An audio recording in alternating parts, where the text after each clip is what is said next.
Go. Denise, I was just thinking back 61 years ago, right now, I was getting married to Ralph.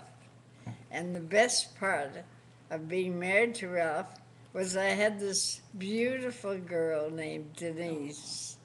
And I had such a good time with her last week in Minneapolis. Now she's 59. Can you believe all these years have passed? And I'm still having a good time.